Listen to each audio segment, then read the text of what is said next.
Friends, myself Saidul Mannan. Today we will discuss about Standard 9 Science Chapter number 10 Gravitation. This is a third part of this chapter. In previous part we have to discuss about gravitation law of universal law of gravitation. In this law we have to derive F is equal to G into m upon d square. वहाँ पर m और m क्या था, both जो object जो उनका जो masses था और डिवाइड बाय डी स्क्वायर क्या था, वो इन बिटवीन हमारा डिस्टेंस था. तो आपको पता चलेगा भाई डी स्क्वायर ज़्यादा होगा तो क्या होगा, जो हमारा ग्रेविटेशनल लॉ ऑफ ग्रेविटेशन जो है वो क्या होगा, कम होगा. और जो उनका मासिस ज़्यादा होगा तो क्या होगा, फोर्स उनका ज़्यादा होगा, डिस्टेंस कम होगा. तो इस तरह की हमने डिस्कशंस की थी. जो आप आज डिस्कस करने वाले free fall. Let us try to understand the meaning of free fall by the performing the activity. Take a stone, throw it upward and reaches the certain height and then start falling down. Means हम एक stone ले लें और stone लेने के बाद आप उसको अपर साइड या आप उसको डालोगे तो क्या होगा, कुछ हद तक कुछ हाइट पर जाएगा और एक ऐसा सर्टेन पॉइंट आएगा, वहाँ पर से क्या होगा, वो रिटर्न होगा. तो ये जो रिटर्न होकर नीचे आ रहा है उसको हम क्या बोलेंगे, फ्री फॉल बोलेंगे. क्या बोलेंगे, free fall. We have learn that the earth attract object toward it. This is due to the gravitational force. Whenever the object falls toward the earth under the force alone, we say that object are in free fall. Means हमें पता है कि every object जो हमारी अर्थ के तरफ खींचा जा रहा है, अट्रैक्शन कर रहा है. क्यों कि भाई उसके अंदर क्या है कि अट्रैक्शन फोर्स है, ग्रेविटेशनल फोर्स है, इसीलिए वो क्या आ रहा है, वो नीचे आ रहा है. तो इसीलिए जो हमारा ऑब्जेक्ट जो अपर साइड जब जाएगा और उस पर सिर्फ एक ही फोर्स लगेगा, एक ही फोर्स मतलब ग्रेविटेशनल फोर्स ही लगेगा, तो उसको हम क्या बोलेंगे कि उसको हम फ्री फॉल बोलेंगे. In their any changes in velocity of the falling object while falling, this is no changes in direction of the motion of the object, but due to the earth attraction when will be change in the magnitude of the velocity. Any change in velocity involve the acceleration. Means जब हम object को ऊपर से free fall होगा, मतलब ऊपर से हम उसको छोड़ रहे तो उसकी वेलोसिटी में क्या होगा, चेंजेस आएगा, बट उसकी डायरेक्शन में चेंज नहीं होगा. मतलब जहाँ से हम उसको छोड़ रहे हैं तो उसी डायरेक्शन वो नीचे आएगा, बट उसकी वेलोसिटी में चेंज होगा.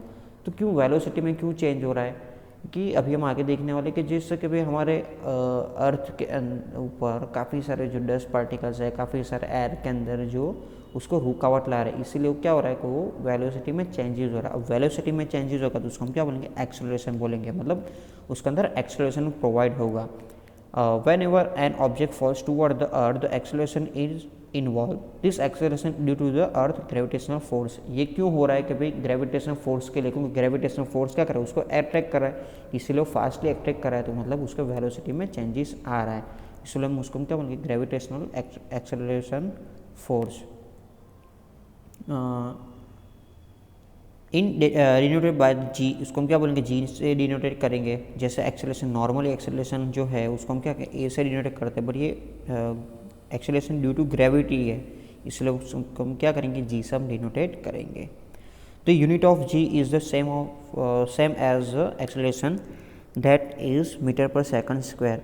उसका जो यूनिट है वो क्या, एक्सेलरेशन का same to same metre per second square ही होगा.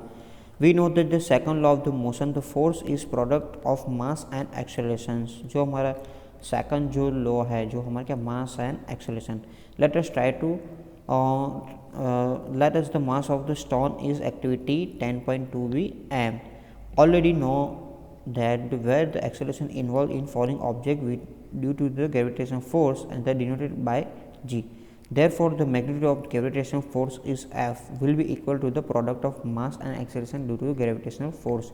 मीन्स हम एक ऑब्जेक्ट जो हम स्टोन ले लें, स्टोन का जो हमने अभी एक्टिविटी देखी तो उसको हम क्या, कि उसका मास हम m कंसिडर कर लें और ड्यू टू ग्रेविटेशनल फोर्स के लिए वो क्या आ रहा है, वो नीचे आ रहा है, तो उसको हम क्या करेंगे, एक्सेलरेशन जी हम डिनोट करेंगे. तो सेकंड लॉ जो हमारा है उसके अकॉर्डिंग तो हमारा इक्वेशन क्या होगा, सेकंड लॉ क्या है हमारा, मास इनटू एक्सेलरेशन. तो ये जो फ्री फॉल हो रहा है तो उसका मास हमने m कंसिडर किया और एक्सेलरेशन ड्यू टू ग्रेविटी है, इसलिए हम उसको क्या करेंगे, g. तब f का जो फॉर्मूला हम रिटर्न करेंगे तो f is equal to m into g. ये क्या है, ड्यू टू ग्रेविटेशनल फोर्स है, ठीक है। उसको एक्सेलरेशन की जगह पर हम क्या करेंगे, जी की वैल्यू हमें पता है, तब देख सकते हो। और इक्वेशन हमारे जो हमने आगे जो हमने यूनिवर्सल लॉ ऑफ ग्रेविटेशन जो हमने किया था डिराइव, जो उसका फॉर्मूला उसके साथ हम उसका मैच करें, मतलब जी की वैल्यू में फाइंड करते हैं m g is equal to G M upon d square. इस तरह से हम देखें तो एम बहुत साइड से कैंसिल, ये एम कौन सा है, जो हमारा ऑब्जेक्ट का जो मास है वो, और ये जो एम था वो हमारा अर्थ का जो था वो था, ठीक है। तो आप देख सकते हो कि जी है जो ग्रेविटेशनल फोर्स जो जी है, ये ग्रेविटेशनल कांस्टेंट जो है, ये तो मास है और ये हमारा डिस्टेंस है। तो आप देख सकते हो किसी भी ऑब्जेक्ट के मास पर डिपेंडेंट नहीं है, किसी भी ऑब्जेक्ट का जो मास हमने एन लिया हुआ है उस पर डिपेंडेंट नहीं है, ठीक है। तो आप देख सकते हो कि भाई जी है तो सभी के लिए क्या होगा, इक्वल होगा, क्योंकि मास पर डिपेंडेंट नहीं है। ऐसा जो मास पर डिपेंडेंट होता तो क्या होगा, जिसका मास ज़्यादा होता उसको ग्रेविटेशनल फोर्स ज़्यादा होता। तब यहाँ पर देख सकते हो ये इक्वेशंस के अंदर g is equal to G into M upon d square. तो आप देख सकते हो जो हमारा मास वाला जो ऑब्जेक्ट का जो हमने मास अभी हमने जो स्टोन का एम जो कंसिडर किया वो एम तो कैंसिल है, तो ये मास पर डिपेंडेंट नहीं है। तो M is mass of the earth, M क्या है, कैपिटल एम जो mass of the earth, and d is the distance between the object and earth. D क्या है, डिस्टेंस ऑफ ऑब्जेक्ट, हमारा ऑब्जेक्ट से अर्थ का जो डिस्टेंस है वो है। Let an object be on or near the surface of the earth, the distance is d equal 10.7 will be equal to r, radius of the earth.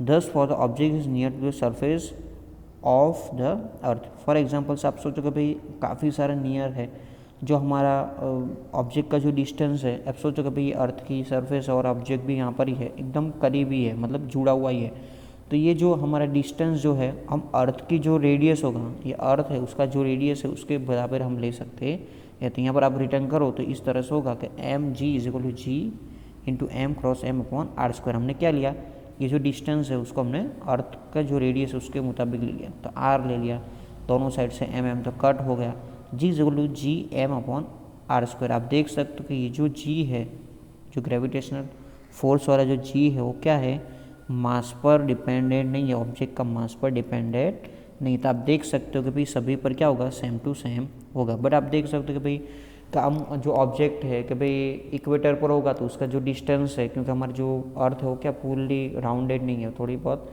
Egg type है, तो इसीलिए यहाँ पर जो डिस्टेंस जो होगा यहाँ से कंपेरिजन डिस्टेंस क्या होगा, ज़्यादा होगा। बट वो सेम टू सेम हम इक्वली लेते हैं, उसको कोई चेंजेस करना नहीं है, ठीक, सेम टू सेम आर लेना है। चलो अब क्वेश्चन हो रहा है जी की वैल्यू का, हम जी का वैल्यू क्या होगी, तो जी की वैल्यू हम कैलकुलेट करते हैं कि ये जी की value the calculation the value of G, the calculate the value of G is should be the value of G M और आर। अब आर जी और एम की वैल्यू रखेंगे। जी क्या है, हमारा gravitation constant 6.7 10⁻11 newton into metre square into kilogram ⁻²। जो हमारा मास ऑफ द अर्थ है 6 × 10⁻24 किलोग्राम, और जो रेडियस आर जो है r is equal to 6.4 10⁻6 metre. ये सभी वैल्यू आप पुट करोगे इक्वेशंस के अंदर तो आपको 9.8 मीटर पर सेकंड स्क्वायर आपको ये क्या मिलेगी, जी की वैल्यू हम जो नॉर्मली जो कैलकुलेट करते हैं ना वो।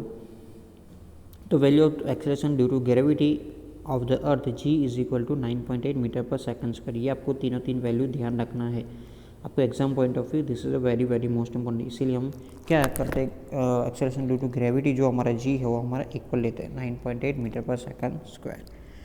अब जो है motion of object under the influence of gravitational force of the earth, motion किस टाइप का होगा, मोशन क्या होगा, किस टाइप का होगा।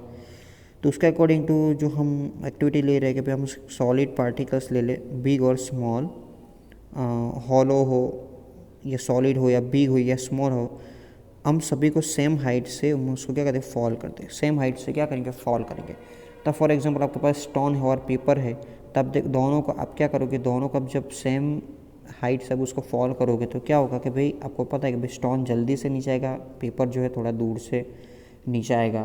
तो ऐसा क्यों हो रहा है कि भाई ऐसा बिकॉज ऑफ जो हमारे एयर के अंदर जो पार्टिकल्स जो है, मतलब काफ़ी सारे जो डस्ट पार्टिकल्स है उसको क्या कर लगा रहे, बैक साइड फोर्स लगा रहे हैं, मतलब उसको अपर साइड फोर्स लगा रहे हैं। तो स्टोन पे जो फोर्स लग रहा है वो क्या है, वेरी लो है, और पेपर पे लग रहा है वो ज़्यादा है, इसीलिए क्या है दोनों साथ में नहीं आ रहे। बट आपको हमने तभी देखा कि भाई ये तो मास पर डिपेंडेंट नहीं है, मतलब दोनों क्या सेम टू सेम आना चाहिए। हमने देखा ना दोनों का मास डिफरेंट है, स्टोन का ज़्यादा है और पेपर का कम है, तो दोनों के मास पर जी डिपेंडेंट नहीं है। तो यहाँ पर क्वेश्चंस हुआ तो उसने ये जो एक्टिविटी जो थी ये उसने एयर के अंदर की थी, बट आप उसको विदाउट एटमॉस्फेयर, कोई और एटमॉस्फेयर है नहीं, प्योर एयर होगी, तो प्योर एयर के अंदर आप दोनों को साथ में जब फॉल्स करोगे पेपर और स्टोन को, तो दोनों साथ में नीचे आएगा। ये जो एक्सपेरिमेंट था वो गैलीलियो ने कंप्लीट किया। गैलीलियो ने डिफरेंट ऑब्जेक्ट लिए और डिफरेंट हाइट से एक ही साथ में उसने छोड़ने का स्टार्ट किया, बट बीच में एयर नहीं थी, मतलब अदर पार्टिकल्स नहीं थे, ओनली एयर।